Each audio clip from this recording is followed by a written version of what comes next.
Okay, so today I want to talk about and this is from a biblical standpoint. So if you want to leave already, that's cool. But this is just kind of me talking about. Sorry, getting set up and comfortable here because I'm gonna be sitting here for like at least next 10 minutes. Anyway, this is me talking about the whole situation of sexual attraction and love, right? I feel like people don't have a good understanding of what this is and what this means, but we're going to talk about it today. So, the first thing I want to talk about is love. People do not understand what love is. They don't. What is love? And first of all, we'll talk about fake imitations of love. People tend to have an understanding that love is a feeling, which, from a logistical standpoint, that doesn't make sense, right? It doesn't.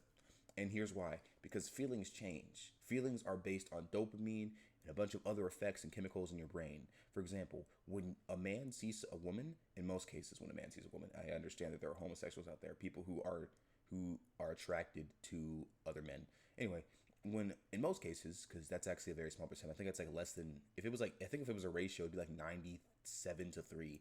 Anyway, in most situations, men are attracted to women. And when a man sees a woman that he's attracted to, he will have a certain effect of, I can't remember the chemical, but there will be chemicals in his brain that activate a hormone that allows him to become sexually aroused, right? Say, vice versa, women, yet again, I don't know. I think for women, actually, it's a little bit better of a ratio. And when I say better, I mean it's a weaker ratio. Like it's like a 90 to like maybe, or like 90 to 10. Anyway, so yet again, in most cases, right? It's actually very few cases. If you look at the homosexual community, even not even taking the LGBTQIA community in a whole, you'll understand that it's a very small percent of the world. Like it's very often a male is straight rather than they're gay. And it's not even me trying to like be that guy. Like generally look it up.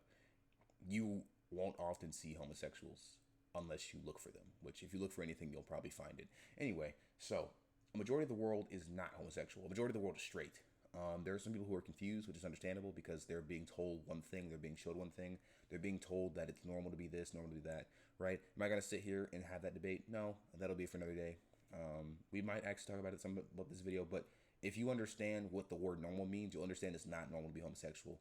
Does that mean you're an abomination because you are attracted to the opposite? No, that's not what that means. But that just understand that that's not normal. Like by statistics, that's not normal. For example, statistically, it's not normal for a rhino to drive cars. Do you understand what I'm getting at? Like it's just not normal for that to happen. But when it does happen, okay, it happens. That wasn't the greatest example, so I'll give a better one. A better example would be that statistically speaking, it is not normal for a woman to not produce to not produce children. It's not normal for a woman to not be able to produce children. Statistically, that's not normal. That's just not normal. Like you can tell that. You can see that in the wildlife too. Statistically, it's not normal for an animal not to be able to produce, or a female animal to not be able to reproduce. Right now, does that mean that person is abnormal? No. It just means that a trait of them is not normal. Like for example, a trait of a man being attracted to another man, that's not a normal trait. You can tell that. You can look at the, you can look at everyone. You can take 100 people, and out of those 100 males, sorry, you can take 100 males, and you probably see very few of those males who are homosexual. Anyway, moving on from that, what humans have as an understanding of love is very, very just wrong. And here's what I mean. So humans believe that love is a feeling. And like I said, feelings are based on a bunch of chemicals in your brain, one of them being dopamine, right? So, for example, people get a high amount of dopamine whenever they have sex. People think that sex is a loving act. I think it's an interesting topic. I can't say I have 100%. I can't say I have 100% like confirmation on what that whole situation is. I understand that from a biblical standpoint that God has given us sex to bond, right? That's a bonding tool for people who already love each other. It's not a tool that you use to start loving someone, right? Like you shouldn't use that as a first to start loving somebody. Like, oh, I love this person now because I had sex with. No, that's not how that works. And if you think it's how it works, I feel sad for you. That's really not how it works. Because by that standard, then you should love your parents. And I know that sounded really creepy, but understand if love and sex were the same thing, then you shouldn't love your parents. In fact, let's go to parents. Parents are the perfect example of what love is. If you look at your parents, you'll understand what love is. If you loved your parents the same way you loved your girlfriend, then that'd be a good thing, right? And what do I mean? Do I mean a sexual love? No, because not everything is sexual. Love is not a sexual thing. Now, do some relationships have sexual tendencies in them? Yes, like that of a girlfriend, boyfriend, or husband and wife. Which, fun fact, girlfriend and boyfriend didn't used to be a thing. You married someone who you knew since childhood back in the day. Anyway, so getting back into it, sex and love. People often have sex because they want dopamine and they believe that that dopamine is a sign of love for somebody when really it's just a high attraction to somebody, right? There's a difference between loving somebody and then having a strong attraction to that person. Like, for example, people in school have strong attractions to other people in school. You have a strong attraction to one friend who makes you laugh all the time. Is it sexual? No, but it's a strong attraction. Do you care for that person? Do you actually love them? Probably not. Like, you wouldn't die for them. You wouldn't buy them something if they needed it in most cases. Maybe you would, but sometimes that's not even you just loving them. It's you just being a nice person. At least the definition of a human's nice person. But anyway, that's just you being nice, is the best thing I can say, right? Like, just because you buy someone something doesn't mean you love them. Doesn't mean you have a stronger care for them than somebody else. Probably, yeah. That's most people aren't willing to spend money on somebody just like that. Um, Especially if it's for like a silly reason. But if you're just willing to buy them something, that's not a sign of love. Like, love is not a feeling. The love isn't like, doing random things and random acts of goodness. Love is a action, right? And your parents show you that because your parents love and care for you and they do things for you behind the scenes that you don't even understand. And someone's gonna sit there and say, no, not all parents love people. Okay, I'm not talking about those people. Those are imitators. Those are fake parents. And what do I mean? Someone who doesn't treat their child like a parent should is not a parent. There's someone who's doing a poor imitation of what a parent is. And that's why you have kids who end up with these terrible lives and then end up to then end up to have kids and also treat those kids terribly and continue a cycle. And you have this terrible situation where my parents were bad to me. They didn't treat me well. I didn't have a good relationship with my dad. My dad wasn't there actually. My mom wasn't there actually. My mom and dad divorced. Right? That's why you have situations like that because it's a line, it's a lineage, it's a line of parents who didn't do a good job as parenting because they didn't have a good understanding of what a parent was. Guess what? Some people aren't cut out to be parents. Some people aren't. Guess what? Like, brain changer. Like, and is that me saying that? What is that me saying? Right? Let's analyze that. What am I saying? I'm saying that if you have a bad childhood, and it's based on your parents, does that mean I'm just saying your parents are terrible? No, right? There are people who try. There's a difference between parents who try and parents who just don't try. It's very obvious and easy to tell, right? But there's a difference between parents who are just doing their own. There's a difference between adults and parents. Adults raising a kid, not gonna be great. Parents raising a kid, gotta be great, right? There's a difference between an adult who is doing an imitation of what a parent does and just kind of chooses to parent whenever they want to, and then a parent who loves their child and continuously has parent mode on, right? And it's easy to tell because you can see stuff instilled in a kid, right? There are some kids who cannot have a conversation and keep that conversation because they are socially awkward because they haven't been trained to talk to people, right? I'm gonna go off the parent thing. But anyway, good parents, they show love and they show love with actions because your parents, like for example, your parents don't beat you when you don't listen to them, right? There are parents who do that. That's not a good parent. That's not someone who is a parent. That's someone who's imitating a parent. There's no reason your parents should beat you when you don't listen.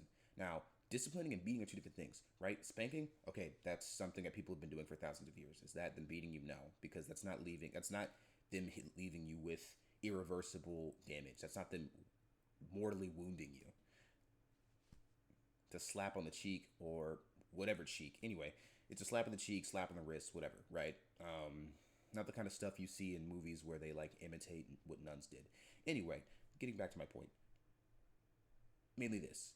Parents show love through action. So even when your parents are mad at you, they still do things for you, right? Like your parents don't shut off the electricity when they get pissed off at you because you failed a test or you did this bad or you did that bad, right? Your parents show love to you through actions, and that's what love is. It's an action, not a feeling. Because if it was a feeling, then guess what? Every time you had a fight with your parents, they kick you out of the house, and you wouldn't be allowed back within the next 2 days, right? Every time you failed a test, they wouldn't allow you to play game. Well, that's a punishment more than it is like them not loving you. It's actually probably a discipline. But something else you'll notice about parents is that they'll discipline you because guess what? If you're not disciplined, then you won't change. People who are disciplined go through changes for the better. People who aren't disciplined continue to make the same mistakes over and over and over, and their lives end up screwed up, right? That's another difference between parents and people who imitate parents. People who imitate parents are never going to discipline you correctly. They're going to do some kind of cheap imitation of discipline. They're going to imitate discipline. They're going to yell at you. They're going to make you feel bad about yourself. As a matter of fact, someone who's not a good parent or someone who imitates a parent is probably actually going to abuse you instead of discipline you, right? Anyway, moving on. Love in relationships, right? So we always have to talk about the elephant in the room, and the elephant in the room is obviously homosexual relationships and straight relationships. What is my analysis on that? I'm gonna be honest. 90% of homosexual relationships and straight relationships don't actually have love in them. They have a strong affection in them, and I know that because, well, for one, most of those relationships are based on sex and sexual attraction and feeling, and how you make me feel Wednesday and Tuesday, but on Friday I kind of don't like you and I don't want to hang out with you, but by Sunday I like you again, right? Or you have these weird situationships which people get into, and I shouldn't say it's weird to get into. Like, at the end of the day, everyone is seeking love from somebody or something. They're seeking love in some way. So it's not surprising that people get caught up in these side quests that end up ruining their lives or end up making them unhappy and, miserable. It's not surprising at all. What is surprising, that's not even surprising. I was gonna say it's surprising to keep going back to it, but it's not surprising because that's where they get their dopamine from. People end up basing their lives on getting dopamine from something, right? I have that in my life. There are moments where I'll just keep on like just now or just 20 minutes ago, I was like, I'm kind of done playing games right now. I'm not getting dopamine from it. I didn't say dopamine, but I'm not getting excitement from it. Like, that's what I was thinking. That's the process that was going through my brain. Like 20 minutes ago, I was literally like, I'm done playing video games because I'm not getting dopamine from it, right? I went to TikTok just to scroll and look for funny stuff to laugh at. There wasn't anything funny, so I was like, I'm done with TikTok too because there's nothing funny and I don't want to watch anything else, right? So I just came here and decided to yap.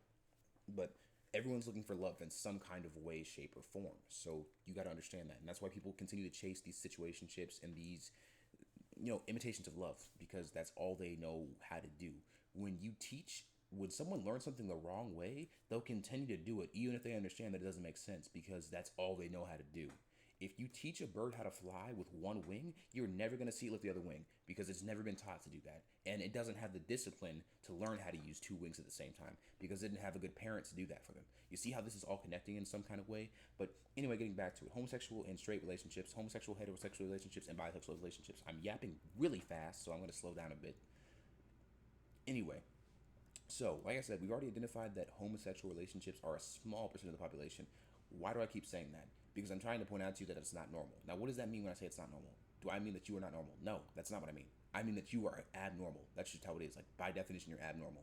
If you want to use a different word, you're a minority. And no, minority does not just mean a racial thing. That's actually what you are, a minority. If you were a cell, you'd be like 1 in 99. You'd be like 3 in 100, maybe like 4 to 5 in 100, and the rest would be 95, right? So that's a minority. Anyway, getting back to it, I keep pointing this out. Why do I keep pointing this out? Because people often like to say that homosexuality is normal and bisexuality is normal. Bisexuality might be more normal than homosexuality because there are people who tend to have attractions, sexual or not, in both genders, right? Like, there are some people who are attracted to the masculine traits, a woman to the feminine traits. I mean, you get what I'm saying, interchangeably, right? But just absolutely having an attraction to the same gender, you can see that in the animal kingdom. That's a special niche. And when I say special niche, I would say this: like, from the understanding biblically, animals act the way they do because of sin. Right now, that's a whole argument I'd have to get into, and I'll explain that in a different video, probably a video about what sin has done to the world. But anyway, animals do things that aren't exactly normal and shouldn't be done. Like, we understand that there are some things animals do that don't really make sense, but there is a reason they do it. Like, for example, women have what we call a period, right? And during this time, they are very agitated and they have a lot of stress. And this stress can lead them to do things that they normally wouldn't do. For example, get into arguments more, maybe even fight. I don't know. But anyway, verbal altercations like that kind of fight. Or maybe physical. It could be physical. Anyway, elephants have a similar thing. Male elephants have a similar thing. There's a certain period in their lives where male elephants will basically just have their own period, right? And this isn't just last a few days. This lasts a while. During this period, they will sexually assault other animals and they will even kill other animals, right? So what does this mean? Does this mean elephants rapists? No, that's not what this means, right? Does this mean they just enjoy sexual assault? No. Does this mean they enjoy killing? No. But this is obviously a time in this elephant's life during this period of time where they will do things that they would not normally do. It's abnormal. It's not normal, right? Like, be thankful men don't have this. Be thankful women don't do this. Like, be thankful women don't go around sexually assaulting people or killing people whenever they have their period. Be thankful men don't have this because this isn't normal. Like, you don't see this very often in other animal kingdom and other animal groups, right? Like, for example, these are these small rare cases in the thousands and hundreds of thousands of animals we have in the world. Like, for example, dolphins do something similar where they will sexually assault other animals, and I think they'll kill other animals too. They're abusive to other animals as we would see it, but yet again, these words are kind of pointless because animals aren't abusive, right? Abuse is a mental thing. And what do I mean by that? I mean, abuse is something that takes place first mentally, then physically, or sometimes first physically. But what do I mean? Abuse is taking power or something over something that you have control over and they can't do anything about it, right? So, oh, how aren't dolphins doing this? How aren't animals doing this? Well, normally this is a case where like it's a psychological thing, right? You understand that you can do this and you want to do this for some kind of gain. Dolphins have no gain in doing this. They don't get EXP points and level up and get to increase their speed because they do this. Elephants don't get EXP points and get to increase their size and their strength for doing this. So like there's a difference. Abuse is usually done for the purpose of gain. There's literally rarely cases where someone just abuses someone to abuse someone. They get some kind of gain. Even if it isn't a physical thing like currency or something, they get some gain. Like they get mental status. They get, oh my gosh, this satisfied me dopamine wise. This that animals don't work that same way. Animals have entirely different brains. Something that they used to tell me in school was that dolphins are smarter than humans. BS. You don't see dolphins taming people. You don't see dolphins building cities. You don't see dolphins finding a way to communicate more effectively than just whatever the frick they do, the sound they make, right? You don't see that kind of crap with dolphins, as smart as they are. Now, something dolphins can do, which is pretty cool, that humans can't do, is that dolphins can turn off one side of their brain and use the other side while they're swimming. So they can sleep on each side of their brain without ever having to stop swimming. Pretty cool. Abnormal, but pretty cool. You'll hear me use the term abnormal a lot in this video. I've explained why I'm using it. Anyway, you'll see special niche things in the animal kingdom where animals seem to be cruel. But yet again, cruelty is something that only humans can commit because humans have a choice to go against it. A dolphin doesn't really just have the choice to just say, I'm not going to attack this animal. They're going based off of instinct. Animals always act off of instinct. I should have started off with saying instinct to begin with, but I wanted to save it for a little later. I'll start it now. Animals act off of instinct. An elephant isn't going to sit there in its period state. That's what we're going to call it. I don't like that word, but that's what we're going to have to call it because I can't remember what it's called. They're not going to sit there in their period state and say, oh my gosh, I shouldn't hurt this guy. He's done nothing wrong to me. Like, oh my gosh, I shouldn't. No, they're not going to do that. Are there some animals who could maybe do that? Yeah, but yet again, they're fighting against their instincts. And guess what? Animals don't fight their instincts. That's why when I have a friend of mine, he's so freaking scared of dogs for no reason. He's never been bit by a dog or anything. He just runs from dogs for no reason. He's a wimp when it comes to dogs, right? And I'm calling him that because that's what it is. He has no reason to be afraid of dogs. He hasn't run into any dog that could have ended his life yet. Every dog he's run into is a family dog, as far as I'm concerned. And family dogs don't hurt people. Anyway, he saw my dog, and the first thing he did was run. I was like, why the frick did you do that? What sense does that make? He's like, I asked him directly, what happens when you run from a dog? What does it do? It chases you. Okay. And you see what I talked about earlier about how if people aren't trained right and they build bad habits or they learn things the wrong way, they won't unlearn it. Like, he understands that if he runs from a dog, it's going to chase him, but he still refuses to not run from dogs. He saw my dog and decided to still run. He sees dogs and decides to still run, even though he understands that makes no sense to do, considering a dog will chase him. Even if a dog doesn't attack you, a dog will still chase you if it sees you running, because it'll take that as a sign of hunt. Now, like I said, my dog chases me and he does not have the intent to kill me. He just chases me because I'm running and he wants to play. That's what most dogs see that. Now, a wolf, if you run, a wolf is chasing you in most cases. Anyway, that applies to every predator animal. Like if you run from a lion, if you swim away from a shark at a fast speed, they'll see you as prey and they'll just attack you. It's instincts. It's what they're built to do. So I know we've gotten on a super long rant about this, but all this going back to it, love and sexual urges and all that. People get these bad habits and they stick with these bad habits. And they think that these bad habits are all they can do. They think that they can't get out of it, but they can, right? One of the ways is God. Another way is just like, straight discipline, which yet again comes from God and from other people. God can give you discipline through other people. Even if you haven't accepted God, I still believe God works in your life in some way, shape, or form. Like the earth is the way it is. Like life in existence as it is stays the way it is because God decides so. If God ever decides to, he could just end life in existence. Now, is he going to do that? No. But anyway, getting back to it. Yet again, relationships. People have sex in relationships and they think that that's love. They have these and I really think a lot of them are situationships because people just take relationships as an exchange. I do this for you, you do this for me, and we love each other. That's not what that is. A relationship is not. A relationship shouldn't be a trade. It shouldn't be some kind of exchange. It should be a common love that you have for someone. And yet again, love is unconditional. Now, are you going to find many humans out here who have unconditional love? No, because humans are humans. We have that flawed version of love that was gifted to us through the gift of sin. And the gift of sin isn't really the gift, the curse of sin. Anyway, the only way you're going to find true love is through God, because God shows you unconditional love every day. He still loves you even though you do the things you do. Now, what does that mean? Love.